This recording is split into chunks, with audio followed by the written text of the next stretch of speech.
Story zone, তোমার অনুভূতিদের খুঁজে নাও এখানেই। রূপ তেজস্বী এর মানে কি আফরা জানে না, তবে ফারহানের শীতল কণ্ঠে এই কথাটি ওর সর্বাঙ্গে প্রেমের স্রোত বইয়ে দিয়েছে।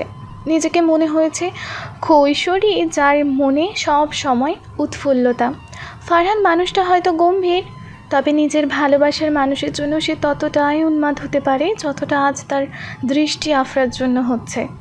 আফরা বুঝতে পেরেছে ওর সব পাগলামের মানে। হ্যাঁ, এটাই প্রেম, অতঃপর এটাই ওর প্রেমের গল্প। লাউছড়া বন থেকে ঘুরে এসেছে আজ 2 দিন হতে চলল, কিন্তু আফরার কাছে মনে হচ্ছে এ যেন দুটো বছর। বৃষ্টি সিক্ত সেই মুহূর্তে ফারহানের সেই নেশা মিশ্রিত কথা ওর হিতাহিত জ্ঞান এতটাই শূন্য করে ফেলেছিল যে আফরা হয়েছিল বিমূঢ়। পুরোটা পথেই ওর চোখে মুখে ছিল ফারহানের কথার মারাত্মক ঘোর। বৃষ্টির ছন্দের তুলনায় তখন ফারহানের কথাগুলো ওর হৃদয় তোলপাড় করে তুলেছিল। বাসায় এসেই আফরা নিজেকে ঘরে বদ্ধ করে নিল। রাতে ইলা এলো, মিসেস নাবিলা, মিস্টার রিফাজ, এমনকি শেষে ফাহিমও ডাকতে এলো। আফরা সবার সাথে স্বাভাবিক থাকলেও এড়িয়ে চলল ফারহানকে। হ্যাঁ, ফারহান এখন আগের মতো নিজেকে বাহিরের ওই ছোট্ট ঘরটিতে আলাদা করে রাখে না। এখন নিয়মিতই আসা যাওয়া হচ্ছে, কখনো ফাহিমের সাথে কথা বলতে, তো কখনো ইলার সাথে অবসরে একটু আলাপচারিতা চালাতে। মিস্টার রিফাজও খুশি ছেলেটার এমন পরিবর্তন দেখে, কেননা রাজনীতি নামক প্যারাজালে আবিষ্ট হয়ে ফারহান এতটাই শক্ত পাথর হয়ে গিয়েছিল যে নিজের জীবন ভবিষ্যৎ নিয়ে ওর কোনো মায়াই ছিল না। তাই বলা চলে মিসেস নাবিলা ছাড়া মোটামুটি ফারহানের বাংলোতে নিয়মিত আসা যাওয়ার ব্যাপারটায় সবাই খুশি। তবে আফরা কেন যেন দেখা পাচ্ছে না ফারহানের। প্রতিবারই সে বারান্দায় দাঁড়ালে শুনতে পায় পাশে ফাহিমের ঘর থেকে উচ্চস্বরে কথাবার্তার শব্দ।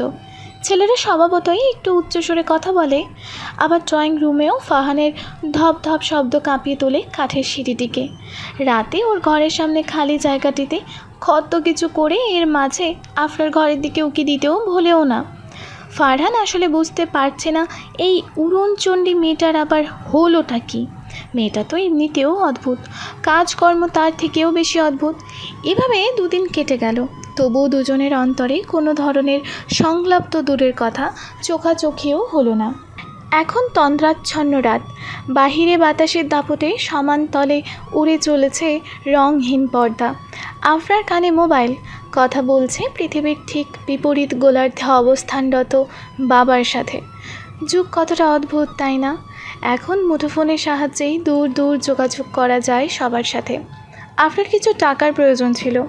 এখানে যদিও হোটেলে সে থাকেনি, তবুও অন্যান্য যাবতীয় খরচের দরুন মোটামুটি শূন্যের কোথায় ওর ব্যাংক ব্যালেন্স। হাতে ইনকামের আলাদা কোনো সোর্সও নেই। মিস্টার ইফাজের কাছ থেকে চাওয়া তো সম্ভব, তবে বাবার কাছে টাকা চেতেও ওর মধ্যে কেমন যেন সংকোচ কাজ করছে। কারণটিও খুব স্বাভাবিক। আমেরিকা বা ইউরোপের মতো অন্যান্য উন্নত রাষ্ট্রে 18 বছরের পরই প্রত্যেক সন্তান আলাদা হয়ে যায়, নিজেদের টাকা নিয়ে নিজেরাই আনন্দ করে, জীবনযাপন করে। আফরাও এর ব্যতিক্রম কিছুই না এখন। তাই বাবার কাছে টাকাটা চাওয়া মোটেও ওর কাছে স্বাভাবিক কিছু নয়। তবুও নিজের সংকোচকে একপাশে সন্তর্পণে রেখে মিস্টার আসিফকে বলল বিষয়টা। এভাবে বেশ কিছুক্ষণ কথাবার্তা বলার পর হঠাৎই প্রসঙ্গ উঠল আফরার মায়ের। আফরার গলা ধরে আসছে, কেননা আমেরিকা থেকে আসার আগে আফরার সাথে তুমুল তর্কাতর্কি হয়েছিল ওনার। তবে আফরা এখন বুঝতে পারছে ওর মায়ের ওকে হুট করে বাংলাদেশে পাঠিয়ে দেওয়ার সিদ্ধান্ত ছিল যৌক্তিক। ওর নিজের মধ্যে তুমুল পরিবর্তন লক্ষ্য করেছে এখানকার মানুষদের সাথে ঘোরাফেরা করে। যদিও এটা একটা লং ভ্যাকেশন, কিন্তু এই স্মৃতিগুলো আজীবন স্মৃতির পাতায় সন্তর্পণে রেখে দিতে পারবে। কথার এক পর্যায়ে মিস্টার আসিফ হঠাৎ জিজ্ঞেস করলেন যে ফাহিমকে ওর কেমন লাগে। আফরা প্রথমত কিছুটা হকচকিয়ে যায়, তবুও স্বাভাবিকতায় উত্তর দিল এই কথার। আফরা জানে না যে বাবা হঠাৎ এসব প্রশ্নকে কেন করলো। এভাবেই বেশ কিছুক্ষণ বাবা ও মেয়ের আলাপন চলল সময় নিয়ে। কথা শেষ করে মোবাইলটা আফরা রাখতেই খেয়াল করলো দরজার একপাশে ইলা দাঁড়িয়ে আছে। আফরা এতক্ষণ খেয়াল করেনি যে ইলা দাঁড়িয়ে আছে দরজার ওখানে, তাই ব্যস্ত হয়ে সে ইলাকে বলে উঠল, আরে ইলা, তুমি কখন আসলে? খাটে এসে বসে পড়ো। ইলা খাটে এসে বসলো এবার, মুখে খুশির চরম রেশ। এটা কেমন যেন সব সময় অস্থির থাকে, কথার মতো সদা বাচ্চামো ভাব বিদ্যমান। কেউ দেখলে বলতেই পারবে না যে এই মেয়ে অতলে এত সুন্দর একটি সম্পর্কে জড়িয়ে আছে। ইলার হঠাৎ এত দুরন্তপনা দেখে ব্রু উঁচিয়ে দৃষ্টি নিক্ষেপ করলো আফরা। কৌতূহল নিয়ে জিজ্ঞেস করলো, আমিও যে নিউজটা দিব এটা শুনে তুমিও বেশি খুশি হয়ে যাবা। আফরা মাথা দুলিয়ে শুনলো ওর কথা, মুখে বরাবরের মতো মিহি হাসি ঝুলিয়ে ইলার নাক টিপে বলে উঠল, তাহলে তো নিউজটা শুনতেই হবে। আগামীকাল আমার খুব কাছের একটা বন্ধুর জন্মদিন, আর সারপ্রাইজ হিসাবে আমরা চাইছি ওকে টাঙ্গুয়ার হাওর নিয়ে যেতে। আর সম্ভব হলে সেখানে তোমারও যাওয়া হচ্ছে। টাঙ্গুয়ার হাওর নাম শুনেছ? অপ্রতিভ হয়ে বলে উঠল আফরা। ইলা এবার বলল, না শুনলে ভালোই হবে। আমি চাই তুমি হাওরের জীবন্ত দৃশ্যটা একবার দেখো। আমরা যেহেতু কলেজে পড়ি, মা তাই মরে গেলেও আমাদের একা যেতে দিবে না। তাই ফারহান ভাইয়া, ফাইম ভাইয়া, সাব্বির, শামসুর, আমি, তুমি আমার সাথে যাবে ওখানে। তা তো বুঝতে পারলাম, তবে জন্মদিনটা কার? রওশিনের? না আপু, আমাদের বাচ্চা বয়ের নাম মারুফ। আমাদের ফ্রেন্ড সার্কেলে সবচেয়ে গাধা ছেলে হলেও আমার আর রোশনির সবচেয়ে কাছের বন্ধু। ওই যে সেদিন রোশনি আসলো না আমাদের বাসায়, ও এসেছিল আমার সাথে মারুফের গিফট কিনতে যাবে বলে। রওশিনকে তো আমি চিনি, তবে এবার মারুফের সাথেও পরিচয় হয়ে নেব। ইলা হাসতে হাসতে বলল, অবশ্যই, তুমি যে সুইট কিউট একটা মেয়ে, সবাই তোমার সাথে অল্প সময়ের মধ্যেই মিশে যাবে, শুধুমাত্র ফারহান ছাড়া। কথাটি আফরা বলল বিড়বিড়িয়ে। ইলা প্রশ্নসূচকভাবে ওর মুখপানে তাকিয়ে থাকলেও আফরা নানা কৌশলে তা এড়িয়ে নিতে সক্ষম হলো। আফরা হাত ঘড়ির দিকে তাকিয়ে নিল এবার। মোটামুটি বেশ রাত হয়েছে। ইলা তাই দ্রুত ওর ঘরে চলে গেল রওশিনের সাথে কথা বলার জন্য। সেদিন মার্কেটে যাওয়ার পর থেকেই খেয়ে জানে কি হয়েছে রওশিনের, কারোর সাথেই কোনো যোগাযোগ করছে না। ঘরে বসে আছে নানা চিন্তায় বুঁদ হয়ে। এতটাই বুঁদ হয়ে আছে যে মারুফ বা ইলা কারো কলে রিসিভ করলো না। রাত প্রায় 11:30 বাজে। রওশিনদের জীর্ণ শীর্ণ বারান্দাটিতে বাতাসের তীব্র ঝাপটাতে ঝপঝপ শব্দ তৈরি হচ্ছে। এ সময় স্বভাবতই মানুষেরা ঘোর সীমানার বাইরে পা এগোনোর চেষ্টা করে না। আশেপাশে যদি বাস ছাড় থাকে তবে তো আর কথাই নেই। রওশিন জানালার কাজ ঘেঁষে আনমনে লিখে যাচ্ছে ডায়েরিতে ওর আত্মকথা। দুদিন জ্বরে থাকার কারণে তেমন কিছুই লিখতে পারেনি। এমনকি ওর জ্বর হয়েছে এই কথাটা পরিবার ছাড়া আর কাউকেই বলেনি। জ্বরটি কোনো স্বাভাবিক কারণে হয়নি, হয়েছে একটা স্বপ্নকে কেন্দ্র করে। স্বপ্নটা নিতান্তই তুচ্ছ মনে হলো ওর কাছে। বলা বাহুল্য, নাটকের সেদিন অভিনয় করা ওর ছোট্ট চরিত্রটি ছিল পরিচালকের জন্য আর ওয়েব সিরিজের জন্য খুবই গুরুত্বপূর্ণ। সেদিন সেই পুরো চিঠি আনা নেওয়ার প্রক্রিয়াটিও এমনভাবে অভিনয় করেছে যে কেউ বলতে বাধ্য এ বুঝি কোনো ক্যামেরা পর্দা নয়। মেয়েটি আসলেই এক নিতান্ত কোমলমতি কিশোরী, যার রন্ধ্রে রন্ধ্রে কোমলীয়তার চরম উপস্থিতি। ডিরেক্টর সাহেব অল্প মুহূর্তে এমন একটা শট পেয়ে একটু না বেজায় খুশি হয়েছিলেন। তাই অফারও দিয়েছিলেন রওশিনকে এভাবে আর্টিস্ট হিসেবে বেশ কয়েকটি চরিত্রে অভিনয় করার জন্য। এমন সুযোগ যে কারোর জন্যই একটা বিশেষ সুযোগ হলেও রওশিন হ্যাঁ বলতে পারল না। কারণটাও খুব যৌক্তিক। রওশিন রক্ষণশীল পরিবারের মেয়ে। এভাবে অভিনয় কোনো রক্ষণশীল পরিবারের জন্য সহজ কাম্য নয়। তাই ওর না করা ছাড়া আর কোনো উপায় ছিল না। বাসায় এসে সে যখন লম্বা এক ঘুম দিল তখনই সে স্বপ্নে দেখতে পেল ফাহিমকে। কোনোভাবে ফাহিম জেনে গিয়েছিল যে রওশিন আড়ালে আবডালে পাগলের মতো ভালোবাসে ছেলেটাকে, যা শুনে ক্রোধান্বিত হয়ে সজোরে চড় মেরে দেয় রওশিনের গালে। এটা নিতান্তই ছিল এক দুঃস্বপ্ন, তবু ওর মনে বিকট ভয় ঢুকে গেল। চিন্তায় এতটাই নিমজ্জিত হয়ে পড়ল যে জ্বর বাঁধানোর ব্যাপারটাও বাদ পড়ল না। এখন জ্বর কিছুটা কমেছে, তাই ভাবলো একটু লেখালেখি করলে মন্দ কি। ব্যাস, তারপর শুরু হয়ে গেল ডায়েরির পাতায় কিছু বাক্য ফুটিয়ে তোলার প্রচেষ্টা। লেখার মধ্যে হঠাৎ ওর ঘোর কাটল মোবাইলের রিংটনে। স্ক্রিনে বড় বড় অক্ষরে ভেসে উঠেছে ফাহিম ভাই। এই দুটো শব্দের লেখা ওর বুকে তোলপাড় সৃষ্টি করার জন্য যথেষ্ট ছিল। রুমে নেটওয়ার্ক কম পাওয়া যায় বলে হুড়মুড়িয়ে মোবাইল নিয়ে চলে গেল বারান্দায়। মোবাইল রিসিভ করতেই ওপাশ থেকে ফাহিম আড়ষ্ট কণ্ঠে বলে উঠল, তোমার নাম রোশিন না হয়ে বুকে আগুন ধরিয়ে দেওয়া রুদ্রময়ী রাখলে ভালো হতো। এই মেয়ে, তোমায় 2 দিন ধরে কল দিচ্ছি, আর তুমি কিভাবে পারো পাষাণের মতো আমার এই ফাহিমের আড়ালে থাকার চেষ্টা করতে? রওশিন নিজের স্বাভাবিক বাকবুদ্ধি হারিয়ে স্তম্ভিত হয়েছিল কিছুক্ষণ। মনে হচ্ছে ও কোনো ঘুরে আছে। এতক্ষণ সে বাস্তব জগতে থাকলেও মোবাইলে ধরার পর সেই বহু দিনের প্রিয় মানুষটার তোলপাড় করা কণ্ঠ শুনে সে অন্য এক জগতে হারিয়ে গিয়েছে। কাল্পনিক উপন্যাসে আয়নার অপর প্রান্তে যেমন একটা দুনিয়ার উপস্থিতি অনুভব করা যায়, ঠিক তেমন রওশনের মনে হচ্ছে ও ভুল শুনছে। এটা হয়তো ওর ভুল শোনা, নয়তো অপর প্রান্তের মানুষটি ফাহিম নয়। তাই সে দ্বিধা নিয়ে জিজ্ঞাসা করল, আপনি কি আসলেই ফাহিম ভাই জানাব? অপর পাশে ফাহিম যেন অবাক হয়ে গেল। প্রশ্ন ছুড়ল, কার এত সাহস আছে আমারই ফোনে সে তোমার সাথে কথা বলার দুঃসাহস করবে? তাও ঠিক। রওশিন কথাটি বলে উঠল মিনমিনিয়ে। তবুও ফাহিমের হঠাৎ এমন আচরণ ওর শরীরে অদ্ভুত অনুভূতির জানান দিচ্ছে। জ্বরও যেন বেড়ে যাচ্ছে হু হু করে। ফাহিমের এই কথাবার্তার সাথে রওশিন অনভিজ্ঞ। মূলত স্কুল লাইফ থেকেই ফাহিমের প্রেমে নিমজ্জিত ছিল রওশিন, তবে তা সবার অগোচরে। কথায় আছে না, কিশোরী মন বড় ভয়ঙ্কর। রওশিনের ক্ষেত্রেও কিশোরী মনে ফাহিমের প্রতি প্রথম প্রেমানুরাগ ওকে পাগল প্রায় করে দিয়েছিল। কথা নেই কারণ নেই, হুট করে মারুফকে নিয়ে সে স্কুলের পর ছুটে চলতো ইলার বাসায় শুধুমাত্র ফাহিমের সাথে দেখা করার জন্য। তবে ফাহিম বরাবরের মতোই ছিল খুব মিশুক, হাসি খুশি ধরনের ছেলে। দাম্ভিকতা বা গম্ভীরতার লেশটুকু ওর মধ্যে নেই। নিজের কথা আর উন্নত ব্যক্তিত্বের মাধ্যমে অনেকেই নিজের ধ্যানে টেনে নিতে পারার মতো অসীম ক্ষমতা ফাহিমের থাকলেও রওশিন ওর প্রতি আকর্ষিত হয়নি। মনের অন্তরালে জেগে উঠেছিল ফাহিম ভাইকে পাওয়ার মতো এক তীব্র আকাঙ্ক্ষা। তবে সেগুলো শুধুই এখন অন্তরের কথা। ফাহিম মৌনতা কাটিয়ে জিজ্ঞেস করল, জ্বর কমেছে তোমার? রওশিন আরও এক ধাপ অবাক হলো। ফাহিমের ছোট্ট ছোট্ট কথাগুলো ওকে বারবার চুপসে দিয়েছে। অনুভব করছে জ্বর বেড়ে যাচ্ছে শরীরে। তবুও সেই দিকে পরোয়া না করে রওশিন পাল্টা জিজ্ঞেস করলো, আপনি কি করে জানলেন আমার জ্বর? তোমার গুণধর ভাই সাদাপের কাছ থেকে জেনে নিয়েছি। রওশিন এবার কি বলবে বুঝে উঠতে পারছে না। ফাহিম ভাই তবে সত্যিই ওর জন্য সাদ্দাফের কাছে খোঁজ খবর নিয়েছে? ফাহিম এবার বলল, মারুফের জন্মদিনের জন্য কত কি প্ল্যান করলে তোমরা? তারপর কি হলো? তুমি উধাও। ইলা, মারুফ কতবার ফোন দিল তোমায়? তুমি তো একবার বলতে পারতে যে তোমার জ্বর হয়েছিল। ওদের কথাবার্তা শুনে আমি নিজেও তোমার জন্য একটু দ্বিধায় পড়ে গিয়েছিলাম।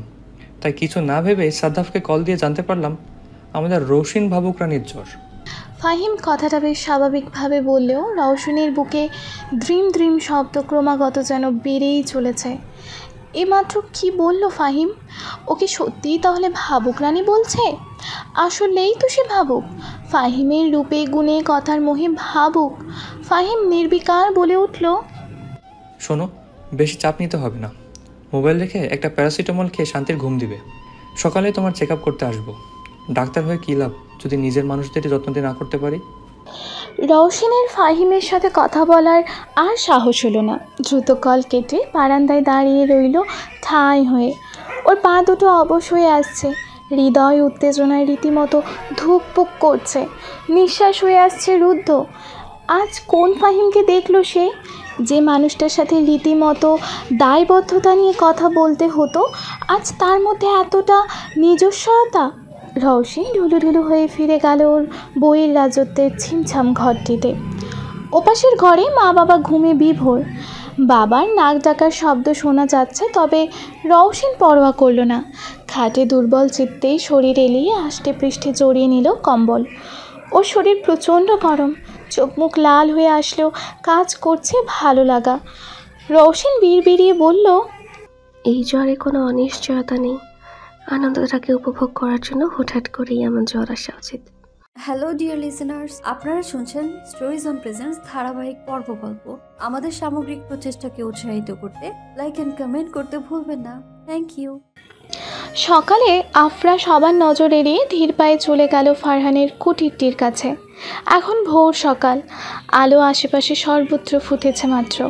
বাইরে ফুরফুরে হাওয়ার সাথে অদূরেই বনের কাছে পাখির কিচিরমিচির শান্ত নীরব সকালকে প্রাণবন্ত করে তুলেছে। আফরা চুলগুলো কাটা ব্যান্ড দিয়ে আটকে নিল। পরনে নাইট ড্রেসে পাল্টে হাঁটুর নিচ পর্যন্ত সাইজের একটা লম্বা স্কার্ট আর লেডিস শার্ট পরল। এত সকালে এসব পরার কোনো মানেই হয় না, তবুও পরে নিল ফারহানের জন্য। ফারহান স্বভাবতই সকালে ওঠার মানুষ, আর আফরা চায় না ওর সামনে বিচ্ছিরিভাবে যেতে। ফারহানের কুটিরটির কাছে যেতেই দৃঢ় হয়ে এলো গিটারের টুং টাং শব্দ। ক্রমেই সেটা আরও মোহনীয় হচ্ছে। ফারহান যে গিটার বাজাতে পারে এটা সম্পর্কে অবগত আফরা। তবে ফারহান তখনই গিটার বাজায় যখন ওর মন হয়তো খুব ভালো থাকে, নয়তো খুব খারাপ। তবে এখন গিটার বাজানোর কারণ কি?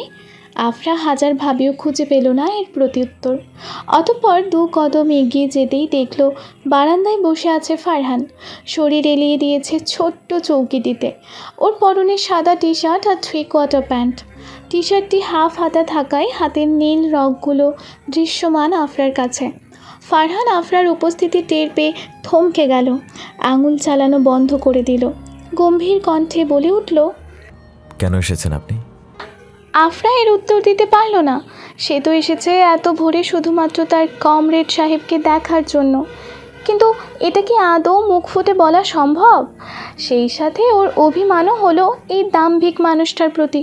কিভাবে পারে কেন এসেছেন এই প্রশ্নটি করতে? সে কি জানে না তার এই কথাগুলো ক্ষত বিক্ষত করে দেয় আফরাকে? তাই সে রূঢ় স্বরে বলল, মর্নিং ওয়াক করতে এসেছি। এভাবে স্কার্ট পরে ব্যাপারটা স্ট্রেঞ্জ না? বলেই ভ্রুকুচকে তাকালো ফারহান। আফরা স্তম্ভিত। বোঝা গেল ভালোই ফ্যাসাদে পড়েছে। তবুও সে হাল ছাড়ল না, বলে উঠল, আমি অনায়াসে এভাবে স্কার্ট পরে মর্নিং ওয়াক করতে পারি, বুঝেছেন? বুঝেছি। আপনি তো আবার ইন্টারন্যাশনাল উইয়ার্ড গার্ল, আপনাকে দ্বারা সবই সম্ভব। অপমানে থমথমে হয়ে উঠল আফরার মুখখানা। তবে ফারহান পাত্তা দিল না। এটাই ওর প্রাপ্য ছিল। বিগত 2 দিন নিজেকে ঘরবন্দি করে ফারহানের তীব্র নজর থেকে দূরে রেখে অনেক বড় ভুল করেছে আফরা। ওর সর্বপ্রথম ভুল ছিল ফারহানের পাষাণ মনে একটা মেয়ের জন্য দুর্বলতা তৈরি করা। তারপর দ্বিতীয় ও সবচেয়ে বড় ভুল ছিল ফারহানকে দৃষ্টি নেশায় কাঙাল করে রাখা, যেটার হ্যাস্ত ফারহান করেই ছাড়বে। এদিকে আফরার কান্না পাচ্ছে। যেই মানুষটার জন্য এত সকালে সুন্দর পোশাক পরে এলো, সেই মানুষটাই ওকে ইন্টারন্যাশনাল উইয়ার্ড গার্লের উপাধি দিয়ে দিল। আফরা হঠাৎ এগিয়ে ফারহানের টি শার্ট টেনে নিয়ে এলো নিজের কাছে।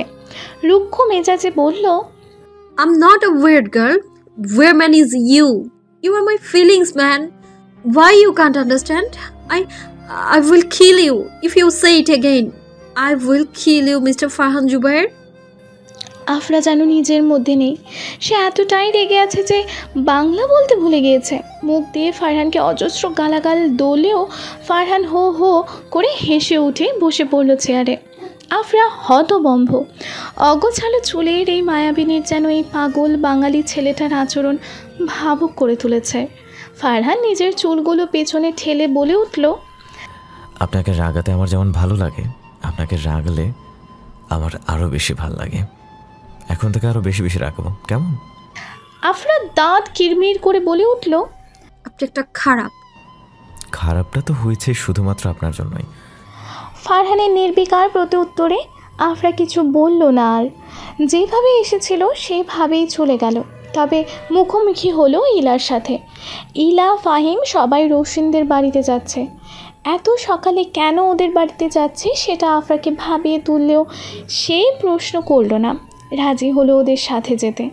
ফাহিম এবার ইলাকে জিজ্ঞেস করলো, ফারহানকে ডাক দে তো, জিজ্ঞেস কর ও যাবে কিনা। আফরা ফারহানের নাম শুনে তেলে বেগুনে জ্বলে উঠলেও কিচ্ছু বলল না।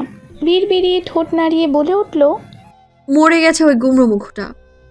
পিটপিট করে চোখ জোড়া খুলল রওশিন। দেখলো কেউ ওর দিকে খানিকটা ঝুঁকে গহীন দৃষ্টিতে পর্যবেক্ষণ করে যাচ্ছে ওকে। ওর শরীর কিছুটা দুর্বল, তাই চোখ খোলা মাত্রই অবয়বটিকে স্পষ্ট না দেখে খানিকটা অস্পষ্ট দেখতে পেল। রওশিন নিঃশ্বাস ফেলল বার কয়েক। শক্তি জোগালো নিজের দুর্বল শরীরে। কয়েক সেকেন্ড পরই ওর ঘোলাটে দৃষ্টি হয়ে আসতে লাগলো স্পষ্ট। কিছু অবয়বটিকে নিজের সদ্য ঘুম ফোটা চোখে দেখা মাত্রই যেন চরম রকমের অবাক। রওশন প্রথমে আনমনে চিমটি কাটল নিজেকে। মনে হলো এসব বুঝি স্বপ্ন। সেদিন নাটকে স্বপ্না নামের যেই চরিত্রটি অভিনয় করেছিল সেই স্বপ্নার মতোই স্বপ্ন। রওশন হতাশা গ্লানিতে বিড়বিড়িয়ে বলে উঠল, রৌশিন রে, জ্বর তোকে ভালোই কাবু করে ফেলছে, নাহলে এসব আজগুবি জিনিস দেখতি না। পরক্ষণেই ও ভালো মতোই টের পেল এ কোনো স্বপ্ন নয়, সত্যিই ফাহিম এসেছে এখানে। খাটের পাশে উদ্বিগ্ন হয়ে বসা ওর মা, পায়ের কাছে তেড়াছেড়াভাবে মারুফ আর ইলার উপস্থিতিও টের পাচ্ছে। ফাহিম রওশনের প্রেশার মেপে দেখল যে প্রেশার ফল করেছে, জ্বরটা আগের মতো নেই। শরীরে ঘাম লক্ষ্য করাতে বুঝতে পারলো হয়তো জ্বর সারা শুরু করেছে। রওশনের কপালে আলতোভাবে হাত রাখলো ফাহিম। কোমল গলায় জিজ্ঞেস করলো, শরীরটা কেমন লাগছে তোমার রৌশন? রওশন প্রতিবারই অনুভব করে ফাহিমের মুখে ওর নাম শোনার মধ্যে অন্যরকম এক মাদকতা আছে। ওর কণ্ঠটা জানি কেমন, নরম ভরাট, তবে প্রাণবন্ত ধরনের। শুনলেই একটা দার্শনিক টাইপ ফিলিং আসলেও দর্শনের উচ্ছিষ্টটুকু ফাহিমের মধ্যে নেই। কথায় আছে না, মানুষের 5টা আঙুল সমান হয় না, ফাহিমও ঠিক তেমন। ও প্রকৃতিপ্রেমী না, ফিলোসফি, সাহিত্য, কবিতা, বই নেশা এইগুলো ফাহিমের মধ্যে অনুপস্থিত। এক কথায় রওশনের বিপরীতমুখী মানুষ বললেই চলে। তবুও রওশনকে ওর ভালো লাগে, কারণ ফাহিম সামাজিক, খুবই মিশুক আর উচ্ছ্বাসিত মানুষ সে।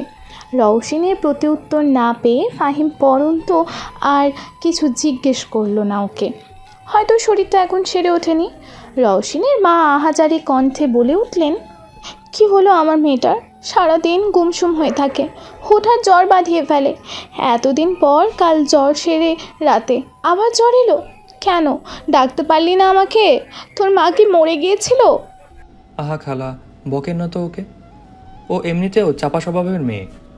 তুমি বোঝাও রে বাবা, পাগলিয়ে গেছে মেয়েটা। সারাদিন একলা একলা কী সব ভাবে আল্লাহ মালুম। রওশন উঠে বসলো এবার। ফাহিম ব্যগ্র হয়ে বলে উঠল, তোমার ওষুধ কিন্তু সব ঠিকমতো লিখে দিয়েছি, এখন বেড রেস্ট নাও। সাদ্দাপ ওষুধ নিয়ে আসবে দুপুরে তোমার জন্য, ঠিক আছে? ফাহিম, ইলা, মারুফ আরও কিছুক্ষণ সময় কাটালো রওশনের সাথে। রওশন ওপর দিয়ে একটু ভাবহীন থাকলেও ভেতরে ছুটে যাচ্ছে আনন্দের ঝড়। রওশনের মা আগেই ব্যতিব্যস্ত হয়ে ওদের রেখে চলে গিয়েছিল। হঠাৎ ফাহিম ইলা আর মারুফকে বলল বাহিরে আফরা আর ফাহানের কাছে যেতে, ও কিছু জরুরি কথা বলবে। ইলা আর মারুফ বাধ্য হয়ে তাই করল। রওশন ফাহিমের এরূপ কাণ্ডে কিছুই বুঝতে পারছে না। ফাহিম এবার বসে পড়ল আফরার মুখোমুখি হয়ে, চোখে অল্প বিস্তর সন্দিহান রেশ। রওশন ভরকে গেলেও নিজেকে শান্ত রাখলো। কিছু বলতে যাবে তার আগেই ফাহিম জিজ্ঞেস করলো, এবার বলো তো, কাকে ভালোবেসে এমন জ্বর বাঁধিয়েছ? রওশন নিষ্পলক হয়ে রইল। কি বলবে এটা সে ভেবে পাচ্ছে না। ফাহিমের চোখে মুখে সীমাহীন কৌতূহলতা, তাই সে আবার বলল, আরে বলে ফেলো মেয়ে, ভালোবাসা কোনো পাপ না। এই যে আমিও তো পছন্দ করি আফরাকে। প্রথম কথাটা শুনে রওশন যেমন প্রতিক্রিয়া করেছিল, শেষ কথাটি শুনে সে যেন আরও স্তব্ধ হয়ে গেল। অবাক গলায় জিজ্ঞেস করলো, আপনি আফরা আপুকে পছন্দ করেন ভাইয়া? করি। শুরুতে এমন কোনো ফিলিং ছিল না, তবে দুদিন আগে হুট করে মা বলল যে আফরার বাবার কাছে আমার আর আফরার বিয়ের প্রস্তাব দিয়েছে। তখন থেকে একটু নজর দিলাম আমার ফিলিংসের প্রতি। আমার মনে হয় না আফরার এতে কোনো আপত্তি থাকতে পারে, কজ ও আমার সাথে প্রচুর ফ্রেন্ডলি। তবুও দেখা যাক। কথাগুলো রওশনের বুকে তীরের মতো বিঁধছিল। শুরুতে আফরাকে ওর হিংসে হলেও এখন নিজের ভাগ্যের পরিহাসে খারাপ লাগছে। ও মেকি হাসি দিয়ে বলে উঠল, ভালোবাসা চাইলেই পাওয়া যায় না ফাহিম ভাই, তাই আমি কখনোই কাউকে ভালোবাসতে পারিনি। তাই কারো ভালোবাসায় বোধ হয়ে জ্বর আসার তো প্রশ্নই ওঠে না। ফারহান গাড়ি নিয়ে দাঁড়িয়ে আছে বাহিরে। ফাহিম অনেক জোরাজোরি করেছিল ওদের সাথে রওশনদের বাড়ির ভেতরে যেতে, কিন্তু ও শুনল না। বাহিরে পিচ ঢালাই পথে গাড়ি নিয়ে দাঁড়িয়ে থাকলো নির্বিকারভাবে। অদূরেই ছিল আফরা। এতক্ষণ রওশনের মায়ের সাথে কথা বলার প্রচেষ্টাই ছিল, কিন্তু পারল না। রওশনের মায়ের কথাবার্তায় এক ধরনের সিলেটি টান আছে, যেটা আফরার বুঝতে একটু না মোটামুটি অনেক সমস্যাই হয়েছে। তাই কোনো মতে কথা বলে সে রওশনের সাথে কথা বলে শেষমেশ চলে গেল ফারহানের কাছে। ফারহান নীরব নিশ্চল। আজ ছেলেটা একটা সাদা রঙের শার্ট পরেছে, সাথে অফ হোয়াইট জিন্স। শ্যামবর্ণের গায়ে এমন উজ্জ্বল রঙের সৌন্দর্য আসলেই বর্ণনাতীত। চুলগুলো শ্রীমঙ্গলের শেষ সীমানার উত্তর গায়ের হাওয়ার দাপটে উড়ে যেতে ব্যস্ত সমান তালে। আফরা কিছুক্ষণ মন্ত্রমুগ্ধের মতো তাকিয়েছিল সেদিকে। তারপর এগিয়ে যেতেই ফারহান মিনমিনিয়ে জিজ্ঞেস করলো, দেখা করা হয়েছে? আপনি যাবেন না? আমি কেন যাব দেখা করতে? তাহলে এসেছিনি বা কেন? আফরা কাট কাট গলায় এই প্রশ্ন করতেই ফারহান ভ্রু কোঁচকাল। কেন যেন মনে হচ্ছে মেয়েটা রেগে আছে। রেগে আছে বললে ভুল হবে, হয়তো মনে অভিমান জমেছে। সকালের আফরার সাথে ওর কথোপকথনগুলো মনে পড়তেই ফারহান বুঝে নিল কেন এই অভিমান। ভালো লাগে ওর এই বিদেশিনীকে রাগাতে, তাই তো আবার ছুটে এলো এখানে। ফারহান ঠোঁট চেপে বলে উঠল, আপনি কি ভেবেছেন যে আমি আপনার রাগ ভাঙানোর জন্য এসেছি এখানে? অপ্রস্তুত হয়ে পড়ল আফরা। আর নজরে ফারহানকে বার কয়েক দেখে অন্যদিকে মাথা ঘুরিয়ে বলে উঠল, না তো, আমি আমি এমন কেন মনে করব? তাহলে তো ভালোই। এমন কিছু মনে করবেন না, কারণ ফারহান জুবাইর কারো রাগ ভাঙাতে অভ্যস্ত নয়। ফারহান কথাটি বলল দাম্ভিক কণ্ঠে। আফরার মনে চাপা ক্ষোভ জমল। এই মানুষটা সব সময়েই তাকে কিভাবে ওকে হেয় করা যায়। ফাহিম আর ইলা আসলে ঠিকই বলে, এই লোকটার সাথে যেতে যেতে কথা বলাও উচিত। তন্মধ্যে এসে পড়ল ইলা আর মারুফ। ফারহান মৌনভাবে ইলাকে জিজ্ঞেস করলো, ফাহিম কোথায়? একটু পরে আসছে। এদিকে মারুফ তো বারবার আফরাকে দেখে যাচ্ছে। কি সুন্দর একটি মেয়ে, হাসলে যেন মুক্ত ঝরে পড়ে। মারুফের হিসেবে এই মেয়ে যদি মুভি করতো নিঃসন্দেহে হিট হয়ে যেত। ইলা দেখছে মারুফের এই আহাম্মকি দৃষ্টিটা, তাই তাতে দাঁত চেপে ওকে বলল, আফরা পরে বড় বইনের নজরে দেখা হাম্মক, তোর সাথে কখনোই তার যাবে না। আরে আমি কি কইছি যে আমার সাথে আপু যাইব? দেখতে ক্ষতি কি? নিঃসন্দেহে ওনার মতো সুন্দরী এই জনমে আর দেখতে পারুম না। আমেরিকান তো নাই। সকালের বাতাসটা কিছুটা শীতল। উত্তরে হাওয়ার সমাগমে আশেপাশের বিশাল বিশাল কাঠ গাছগুলোর পাতা নড়ে অদ্ভুত শব্দ সৃষ্টি করছে। চায়ের রাজ্যের এই তো একটা সৌন্দর্য, দেখলেই মাথা কেমন যেন ঝিম ধরে যায়। আফরার ভালো লাগলেও গায়ের লোম কেন যেন খাড়া হয়ে যাচ্ছে।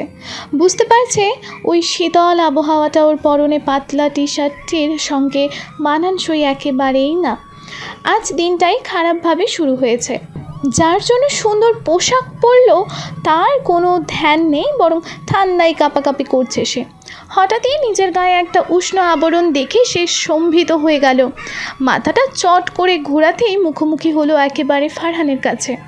ফারহান ওর ঠিক বরাবর দাঁড়িয়ে আছে, অনেকটাই কাছাকাছি। আফরা বুঝতে পারেনি যে ফারহান গায়ে ওর নিজের শার্ট জড়াতে গিয়ে এতটা কাছাকাছি এসে পড়বে। তাহলে আফরা কখনোই মাথা চট করে ঘোরাতো না। ফারহানের দৃষ্টি নিচে থাকলেও আফরা ওর মুখোমুখি হওয়াতে গহীন দৃষ্টিতে দেখে নিল আফরার মুখ।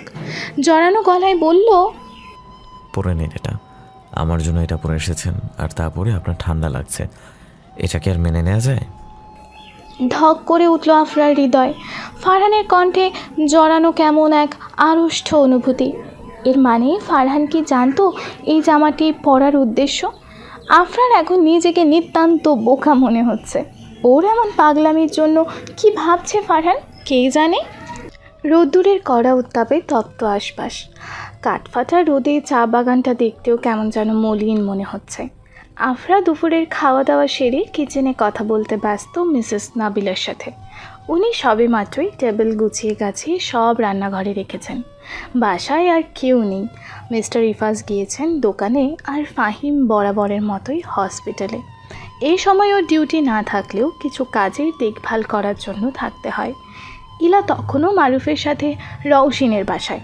ফাহিম আফরাকে নিয়ে এসেছিল বাড়িতে।